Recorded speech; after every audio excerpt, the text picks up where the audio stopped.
Okay, Jackie, thank you for coming in today and spending some time here with me. So, I had you keep a food diary for 3 days, and I asked you to write down everything you ate, even like little extras like mayonnaise, mustard, things like that. And so, from what I'm gathering, your go-to snack is oranges, sliced oranges? Yes. Okay, and throughout the day you don't really snack a lot, but in the afternoon or evening time for dinner you do have a heavy dinner. Right. Okay, so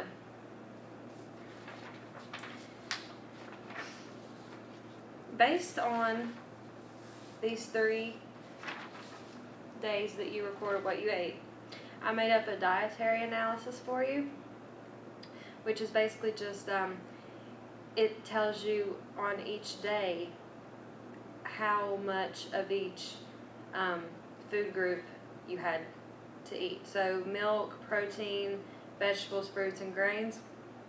On day 1, you only had 3/4 of a cup of milk, which is basically the dairy group.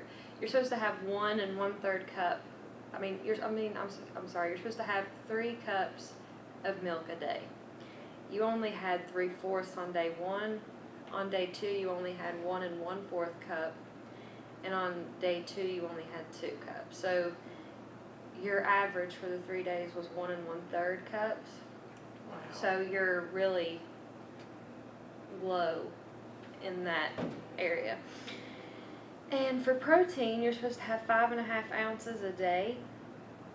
On day 1, you had 2 ounces. Day 2, you had 1.5 ounces, and on day 3, you didn't have any protein at all. So your average for the 3 days for protein was 1 1/6 of an ounce. So that's also very low. Vegetables, you're supposed to have 2.5 cups a day.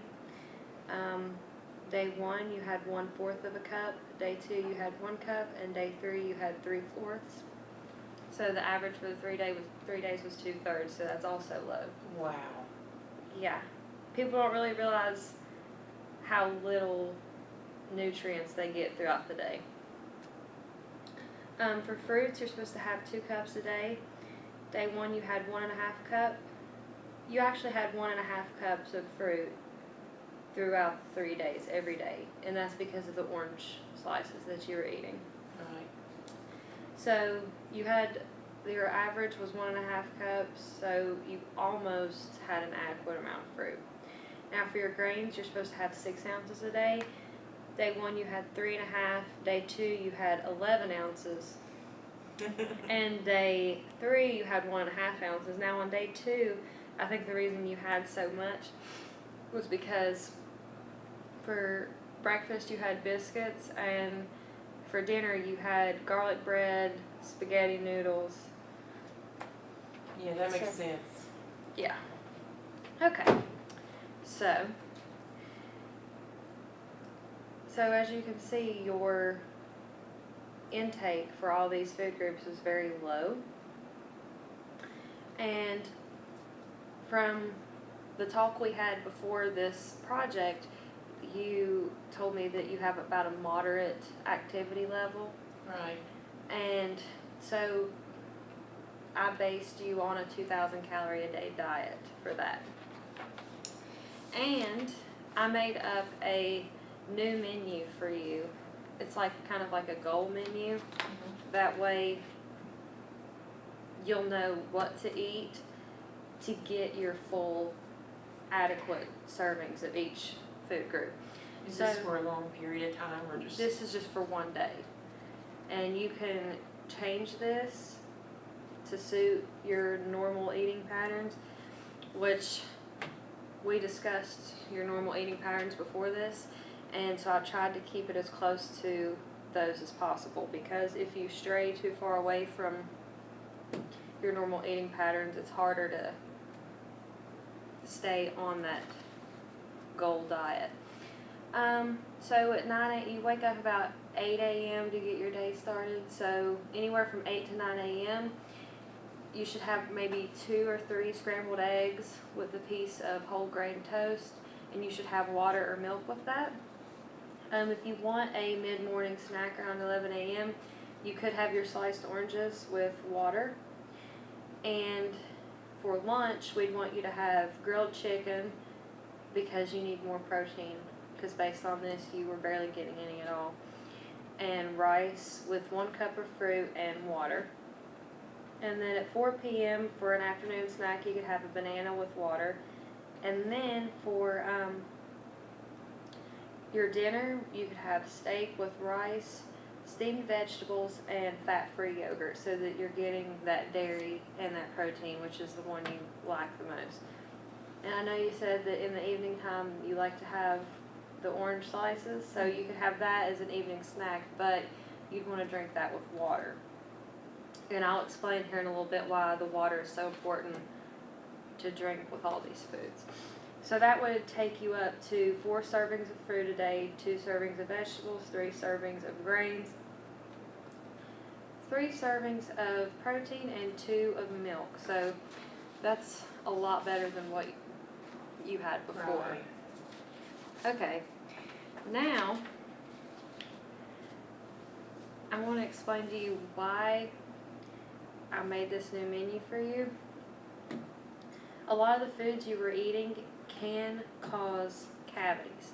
And a lot of people, when they think of cavities, they think of sweets and sugary drinks. But in reality, even the foods we eat can cause cavities. So, I'm going to show you this video so that you can kind of get an idea. Depending on what we eat, and specifically how much sugar we consume, certain microbes can overpopulate and cause cavities. Diets high in sugary foods cause an explosion of bacteria called mutans streptococci in our mouths. Like humans, these microorganisms love sugar, using it as a molecular building block and energy source. As they consume it, the bacteria generate byproducts in the form of acids, such as lactic acid. Mutans streptococci are resistant to this acid, but unfortunately, our teeth aren't. Okay, so that kind of shows you how the foods that we eat can harm our teeth. So when you eat something and it's what we call cariogenic, it causes cavities. It kind of is retentive on your teeth, and the bacteria that are already in your mouth, they basically eat that plaque, and they produce acid as a byproduct, which eats away at the enamel, which is what I'm going to show you here. See this kind of graph here? It shows that for disease to happen, you have to have a healthy tooth surface, bacteria, and those types of sugary foods or fermentable carbohydrates. So you can see here that's early enamel decay, and eventually it'll break down past the enamel into the dentin, and you really, really don't want that. So I'm going to show you the foods that you ate throughout these 3 days. Almost all of them could cause cavities. Well, I wasn't aware. Yeah. So based on this chart and what I found, although these foods can cause cavities, the way that they were eaten means you have a low fermentable carbohydrate exposure. And what that means is, so even though biscuits and gravy, like, that could be kind of sweet, but biscuits and gravy with water, you ate carbs with water.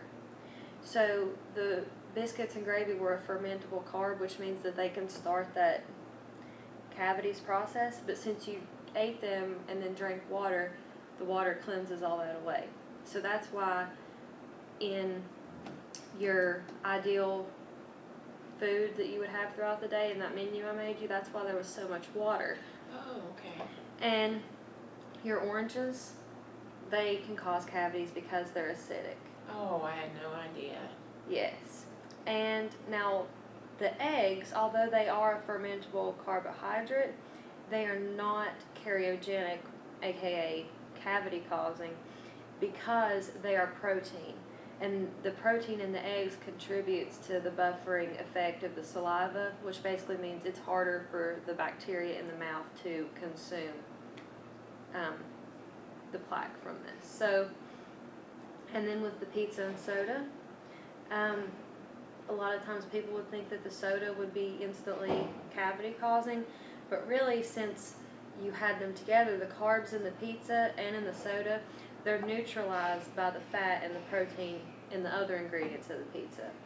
So, since they were together, they can kind of balance each other out. But now if you had them separately, it would be a different story. Also with your, the cereal, the Fruit Loop cereal with the milk that you had,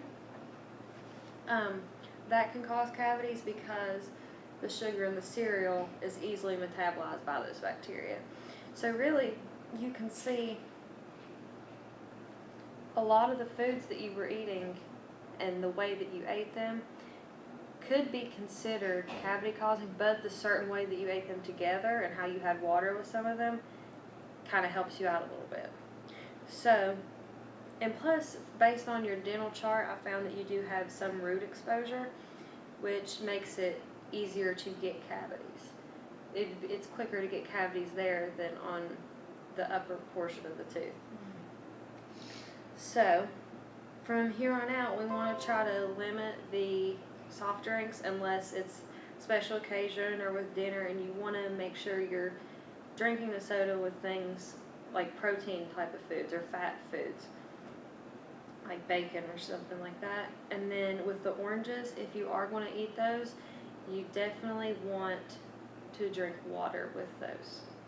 Okay. Okay. So do you have any questions? No, not really. I just assumed that since I don't eat a lot of candy that I was okay. Yeah, a lot of people think that, but a lot of the foods that we eat can cause cavities. It's not just candy and pop and things like that. So you want to start to drink water with those foods that you eat, and that'll basically cancel out the cariogenic parts of those foods. Okay. Okay. Thank you very much for coming in. Oh, sure. It's very good information. Thank you for all your help.